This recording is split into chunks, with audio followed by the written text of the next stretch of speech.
바이오 종목들 몇 개 끄여놓으면은 계좌가 펑펑 튀다 보니까 펌핑이 될 수 있는 좋은 알테오젠이 성과 내다 보니까 기분 좋았거든요. 근데 가장 큰 쪽은 우리는 반에 이제 플랫폼을 갖고 있는 회사들. 리가캠이나 ABL은 하반기에 라이센싱 하우 좀 한 건 정도는 최소 나올 수 있겠다. 최근에는 이제 올릭스라는 회사 같은 경우도 강하게 밀어붙이겠어 라고 하다 보니까 부각받고 이런 회사들이 있는데 제가 궁금한 건 말입니다.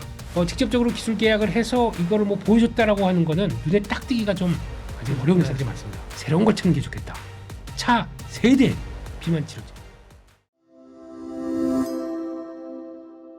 예, 레몬리서치 김민수 대표님 오셨는데요. 바이오 투자의 기회는 어디 있는지 이야기를 해보겠습니다.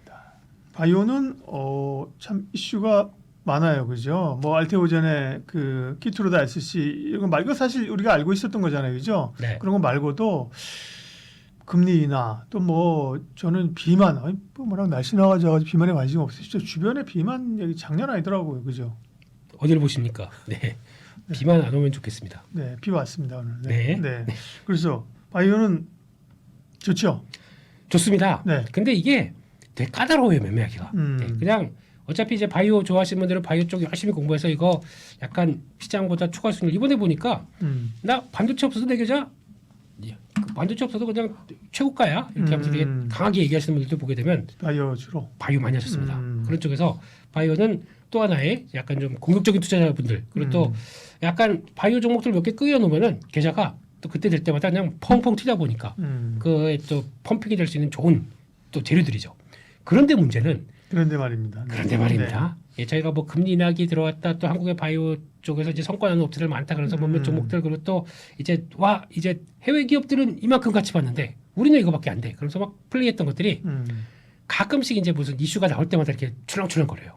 예, 특히 이제 최근 바이오는 또 알테오젠이 성과 내다 보니까 기분 좋았거든요. 예, 머크의 키투르다가 네, 이게 1년에 뭐 항암제 쪽에서 뭐 40조 이렇게 팔리는데 그중에서 거기서 SG 제형하고 들어가게 되면 그동안에 맞았던 정맥 주사가 아니라 이거 딱 2분 만에 맞고 집에 가세요. 끝. 한 2시간 걸리는 게 아니라 이렇게 되다 보니까 얼마나 좋습니까? 그래서 새 지평을 열었다 그러는데 왜 주가는 그날이 고점이고 빠져버릴까요? 이러다 보니까 이제 거기서 출발하는 문제고 거기다가 금리나 가지고 뭐 올해 2회야 1회야 뭐 이런 거 가지고 또 의미가 없는 것 같고 게다가 또 파월 의장이 고평가 얘기가 나온 다음부터 한국 시장에서 어떤 변화가 나왔냐면 그동안에 성장주로 많이 달리던 종목들 있지 않습니까? 대표적으로 이런 바이오, 로봇 많이 달렸었죠. 이런 것들 차익 매물 나오다 보니까 약간 좀 분위기가 좀 묵직해진 분위기예요. 그런 쪽에서 또 하나 던진 게 뭐냐면은 이번에 또 정부에서 발표했던 내용들 있죠. 네, 한 1,000억대 네. 뭐 금융사 뭐 무슨 또 자산가 다 합쳐가지고 좀 주가 조작 관련된 쪽에서 모 종목도 하나가 연루됐다 그러면서 막 하한가 들어가고 그랬지 않습니까? D자로 시작하는 거, D자로 시작하는 거. D로 시작하고 1로 끝납니다. 네네. 네. 네. 그런 얘기가 나오다 보니까 그러니까요. 그 다음에 나왔던 얘기가 바이오도 거기서 뭐 연루된 종목들이 있는 것 같다라는 거, 뭐 이런 얘기가 좀 들리고, 뭐 전수준사 한 대들아 뭐 이런 얘기 나오다 보니까 그런 게 이제 심리가 위축되는구나. 그렇죠. 그럼 싹 숨지. 네 그러다 보니까 거기서 촉발되면서 그렇다며 이게 또 이제 루머는 또 퍼지지 않습니까? 그렇죠. 네. 그다음에 거기서부터 이제 우르르 흔들리다 보니까 그게 또 영향을 끼쳤다고 봐야 할 것 같고, 그런데 막상 솔직히 이번에 무슨 뭐 계약을 그러니까 기술을 개발해서 나만의 플랫폼을 갖고 있어서 이걸 가지고 상대 빅파마랑 계약을 했다는 거는 그게 뭐 붙을 리가 있겠습니까? 예. 정확하게 해주셔야 됩니다, 박사님. 그렇죠. 네. 그러나 그런 기업들도 출렁출렁했던 경우가 있어서 꼭 네. 그렇다는 건 아니 그런 건 네, 아닌데 네. 예를 들면 단정적이지 않은데 단정적이지 않는 네. 아주 어렵다. 그러니까 뭐 네. R로 시작한 이런 기업들도 뭐 그때 뭐 장중에 뭐 이대주의가 전동서 엄청 컸잖아요. 이런 거 있었잖아요. 그렇습니다. 그게 꼭 연루됐다는 건 절대 아닌데. 절대 아니고요. 근데 예. 어쨌든 간에 뭐 변동성이 있다는 거죠. 네. 그러니까 여기 바이오를 볼 때는 저를 자꾸 엮으려고 그러지 마세요. 저는 저는 현상을 얘기드렸는데 그거 오시다가 넘어지신 겁니다, 장님. 네, 예, 네, 네. 박사님께서. 그런데 바이오를 볼 때 보면은 네. 저희가 이제 가장 핵심이 그거예요. 그럼 기준을 어떻게 삼아야 되느냐 이런 것들. 그러니까 바이오가 만약에 그럼 어떤 회사가 시총 1,000억이 있었는데 갑자기 1조로 갔다. 몇 배 올랐을 때 그 가치가 뭐냐라고 했을 때 그 가치에 대한 판단 기준은 그때 다르고 또 품목보다 다르고 뭐 어떤 또 독점이냐 아니면 또 빅파마가 얼만큼 좋아하느냐 그만큼의 또 라이센싱 하우스를 얼마나 해주느냐 이런 거에 따라서 제각각입니다. 그러다 보니까 그거를 일률적으로 이거는 뭐 임상 이상 통과하기 때문에 무조건 여기서부터 시총 1조 가야 돼 이런 것도 없거든요. 그러다 보니까 거기 맞게 대응하고 거기서 이제 판단들이 서고 움직이다 보니까 이게 더 어려운 겁니다.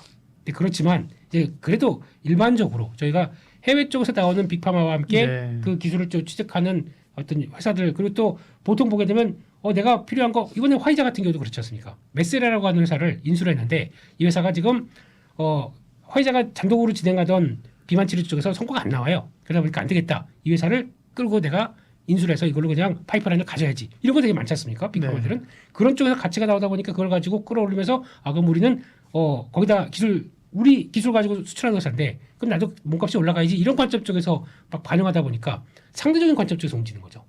그래서 막 움직이다가 항상 요런 많이 올라가게 되면 요런 뉴스가 또 나오면서 또 심리를 또 한번 쫙 그러니까요. 얼어붙게. 그게 어떻게 보면 그 바이오의 강한 상승이 나타날 때에 그거를 기대하기 위한 코스트죠, 그죠? 근데 그렇습니다. 편안하게 가지고 있는데 주가는 내라 급등하면서 그죠? 상한가가고 그게 없는 거죠. 그러니까 그만큼 이제 하이 리스크 하이 리턴이잖아요, 그죠? 아주 좋은 표현하셨습니다. 네네. 딱 그겁니다. 네, 말씀해 주시죠. 그걸 이제 견뎌야 되는 거죠. 그걸 견뎌야 감당해야 되는 거니까 예. 변동성이 있는 거고요. 네.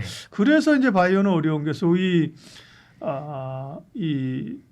자동차처럼 네. 혹은 뭐 반도체처럼 방산처럼 ETF 같은 거 사서 수익 내기 좀 어렵다. 종류가 많고 그죠. 물론 네. ETF도 거기서 요즘 뭐 ETF 만드는 분들이 워낙 고민이 많으니까 뭐 그런 걸 구성을 했을지 모르겠지만 결국은 이제 뭔가 개별 기업별로 스타를 하고 몇 개를 압축해서 본인이 믿음을 가지고 가야 된다. 네. 이거 아닙니까? 야, 이게 그렇다고 볼펜을 치시면은 예. 감사합니다. 볼펜은 잘못이 없습니다. 네, 네. 예. 근데 그게 맞긴 한데 네. 이런 변동성이 크다 보니까 이제 뭐야 이거 뭐가 잘못됐어? 뭐 이러면서 이제 저희는 뭔가 이유를 찾기 시작하는데 이유가 아니라 이제 그런 심리적인 차원에서 그러니까요. 위축이 급격하게 들어왔다가 또 급하게 팽창됐다가 이런 과정들도 있다 보니까 이거를 잘 알겠습니다.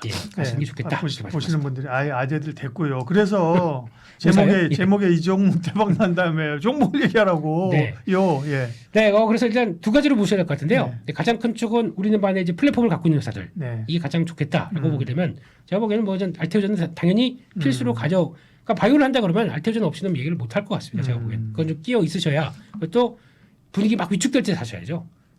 알테오전이 20 거의 25전에 야 정말 패러다임이 바뀐다 그죠? 네, 이게 이제 또 코스피로 넘어간다고 그러지 않습니까? 네. 그러면 이제 코스닥에 남는 회사가 별로 없지.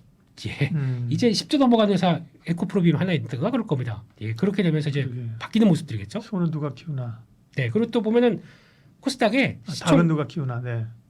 예, 시총 닭 같은 회사들이 닭에 있는 네. 시총 10개 중에서 5개는 바이오 회사들입니다. 예. 네, 이런 쪽이다 보니까 그럼 코스닥이 얼만큼 더 이제 변동성이 크다는 얘기겠습니까? 그러니까 논점 잃어버리면 안 되고 그런 기술력을 플랫폼이 있는 바이오텍 대표적으로 이제 알테오전이고 그런 네. 기업들이 또 몇 개 있잖아요. 네, 그리고 뭐 리가캠 당연히 들어가야 될 것 같고요. 그렇죠. ADC 쪽에 강자니까 네. 예, 그런 쪽 들어가야 될 것 같고 거기다가 또 ABL 바이오 마찬가지로 BBB 셔틀 쪽에서 성과를 내다 보니까 이런 회사들 다 그러니까 또 리가캠이나 ABL은 하반기에 회사에서 얘기를 했거든요. 라이센싱 하고 좀 한 건 정도는 최소 나올 수 있겠다라고 하다 보니까 그 기대감을 또 막 받는 모습들이죠. 그런 정도까지 보시는 게 맞겠고 거기다 또 최근에는 이제 올릭스라는 회사 같은 경우도 네. 이제 또 일라릴리랑 또 이제 메쉬 쪽에서 그 지방 간염 쪽에서 이게 지방 간염을 잘 누구나 지방에 간에는 다 지방이 있습니다. 네. 그게 그걸 얼만큼 좀 경화가 되기 직전에 많이 끼게 되면은 그 위험한 단계로 가기 전에 그래서 경화되기 시작해서 그다음에 암 넘어가는 이런 단계 쪽에서 미리미리 선제적으로 관리를 한다 그래서 발생한 게 메쉬지 않습니까? 그것 쪽에선 아직까지 우리나라 전 세계에서 메쉬 제대로 치료할 수 있는 쪽들이 그렇게 크게 없다고 하더라고요. 거기서 성과를 낸다라고 하게 되면 이제 우리 할 수 있어라고 움직이는 회사들이 벌써 이제 일라일이랑 손잡고 움직인다 그러면 이런 것들이 계속 또 부각을 받는 거죠. 그 중에 하나가 올릭스다라고 하게 되면 이런 것도 관심이 높은 거죠. 근데 올랐기 때문에 변동은 커진다. 이거 염두를 하시고요. 두 번째는 비만 치료제 이쪽인데, 그러니까요. 네. 물론 그동안에 뭐 가장 많이 시총이 비싼 종목 보게 되면 펩트론입니다. 네. 네, 펩트론부터 이번에 D&D 파마 제가 아까 말씀드렸던 메세라 기술 이전은 내가 한 두세 건 했다라고 하면서 기대감 팍 올라오고 있고 네. 뭐 인벤티지랩 뭐 이런 회사들하고 쭉 있고 거기다 요즘엔 케어젠이라는 회사 같은 경우도 이 회사가 원래는 글루지스테롤이라고 하는 건강기능성 식품 쪽에서 성과를 보다가 이걸 가지고 우리 비만이 하도 그때도 먹게 되면 약간 좀 식이 조절 뭐 이런 쪽으로 나오면서 네. 성과를 보다가 이거 우리 그쪽으로 강하게 밀어붙이겠어라고 하다 보니까 부각받고 이런 회사들이 있는데 제가 궁금한 건 말입니다. 네. 직접적으로 이런 회사들이 가장 비싸단 펩토 그렇다고 펩토락을 폄하하는 건 아닙니다. 네. 네. 직접적으로 기술 계약을 해서 이거를 뭐 보여줬다라고 하는 거는 눈에 딱 띄기가 좀 아직 어려운 회사들이 많습니다. 네. 그렇기 때문에 제가 보기에는 차라리 이런 거면은 나도 뭐 GLP-1 그 수용체 가지고 나도 하네 너도 하네 막 이런 거보다 새로운 걸 찾는 게 좋겠다. 차 세대 비만 치료제 이게 더 낫겠다는 생각이 듭니다. 차 세대가 있는 비만 치료제는 어딥니까? 네. 차세대 비만 치료제로 네. 그리고 이와 함께 차 30대가 될 수 있는 비만 치료제를 만드는 회사가 더 중요하겠다. 그런 쪽에서 제 개인적인 탑픽은 한미약품입니다. 한미약품. 네. 네. 왜냐하면 이 회사는 그러니까 지금 비만 치료제 쪽에서 가장 큰 핵심은 그거예요. 살은 뺍니다. 살을 빼는데 다 같이 빼버려요. 그러다 보니까 완전히 사람이 오징어가 문어가 돼버립니다. 흐물흐물하게. 예. 네. 근육이 없어져 버려요. 그러면 이거 안 되겠다 싶어가지고 한미약품이 지금 새롭게 부각을 받고 있는 이제 파이프라인이 2개가 있는데 첫 번째는 근육량은 안 빠지고 그리고 또 체중만 빠집니다. 그게 한 10kg 정도 된다고 하다 보니까 이것도 그들과 거의 비슷한 거죠. 근데 그들은 근손실 방지까지 나오면서 이어지는 파이프라인이다. 오, 그러네. 두 번째 파이프라인이 기가 막힙니다. 근육량이 늘어납니다. 그리고 빠집니다. 그러니까 지방은 빠지는데 단백질과 관련된 이게 CA2 수용체라고 하거든요. 벌크. 다른 부위는 벌크업이 되고 배는 속 들어가. 저희는 다 헬스클럽 망했네. 캡틴 아메리카가 될 수 있습니다. 네. 헐크가 될 수 있고 네. 예, 이런 쪽으로 간다고 하는데 이게 영장류 실험 쪽에서 성과를 봤어요. 그 데이터가 그대로 나오다 보니까 이번에 유럽 당뇨학회에서 얘기를 하면서 공개하다 보니까 그때부터 부각을 팍 받기 시작한 거죠. 자료 좀 줘봐. 그러면서 지금 관심을 갖기 시작하는 거죠. 차라리 새로운 길을 가는 쪽들이 더 낫지 않을까. 그쪽에서 저는 이 한미약품이 가장 좋아 보인다라는 쪽들이고 그리고 나머지 쪽들도 이쪽도 비만 치료제도 좀 쉽게 끝날 게 아니지 않습니까? 그렇기 때문에 또 쭉 밀리게 되면 매수에 들어서 또 올라가고 뭐 이런 과정들이 나올 겁니다. 그런 것들을 좀 이용을 하시되 너무 올라갈 때 바이오는 가장 안 좋은 게 그거예요. 와 지금 뭐 나왔다며 그래서 막 열광할 때 같이 들어가게 되면 10중 8구 물립니다. 항상 저점 매수가 저 좋다고 생각합니다. 네. 그때 안 올 것 같으니까 그죠. 막 올라가는 거 보이니까 날 버리고 갈 것 같으니까 그죠. 그럴 때는 딱 2주만 사세요. 네. 내가 100주 살 게 있는데 딱 2주만 사보세요. 그러면 아마 10중 8구 막 올라갈 때 따게 사게 되면 물리실 겁니다. 한미약품도 사실은 말씀하신 거 좋은데 단기적으로 30만 원에서 40만 원 왔어요. 네, 많이 올랐죠. 그렇죠. 네. 이런 것들도 그러니까 아까 얘기한 물론 좋다 그죠. 네. 그다음에 비만 쪽에서도 사실 한미약품 이제 스테디 하잖아요, 그죠. 네, 그러나 그런 개념으로 보면 이것도 이제 단기적으로 좀 조정을 조금 기다려야 되는 거 아니에요? 그런데 말입니다. 그런데 말입니다. 네, 그런데 말입니다. 펩트론이 예전에 한 2년 전에 주가가 얼마인지 아셨습니까? 2년 전에. 예, 7천 원이었습니다. 지금 28만 원인데 7만 원이 아니라 7천 원이었습니다.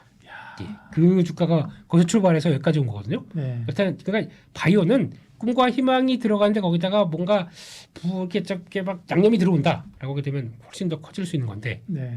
그런데 자기만의 독자적인 비만 치료제를 구축한다. 근데 그게 되기 시작하게 되면 또 뭐 그렇다고 이제 한명부이 뭐 여기서 뭐 500만 원가 600만 원가 이런 얘기는 전혀 들리고 싶지는 않고요. 네. 그런 쪽으로 이제 추적해 가보게 되면 혹시나 예전에 또 받았던 영광 이제 그게 또 나올 수 있지 않을까 싶어가지고 일단은 그냥 유심히 보고 있다 이렇게 말씀드리겠습니다. 네, 바이오 얘기했습니다. 네, 뭐 알고 있는 기업도 있고요, 그죠? 네, 또 조금 이제 덜 이제 알려진 기업도 있고 한미약품 같은 경우는 뭐 알고 있는데 또 주가가 사실 그죠 탄력받고 있는 기업입니다. 결국은 이제 비만 쪽도 말씀하신 것처럼 뭔가 좀 차익 매물 나오고 그 다음에 또 뭐 어수선한 얘기 이거 지나가는 거예요. 지나고 나면 이제 또 모르겠죠, 그죠? 그렇겠죠. 그런 예. 그런 타이밍을 기다려야지 됩니다. 네, 바이오 이야기 김민수 대표님 함께했습니다. 고맙습니다. 감사합니다. 주식 투자는 타이밍이 생명. MTN 투자학교, 기술적 분석, 실전 투자는 MTN 투자학교, 투자 기법 나도 만들 수 있을까? MTN 투자학교, 해외 투자 혼자는 힘들어. MTN 투자학교. AI를 활용한 실전 투자 교육까지 책임집니다. MTN 투자학교. 실전 투자 종합반 2기 많은 신청 바랍니다.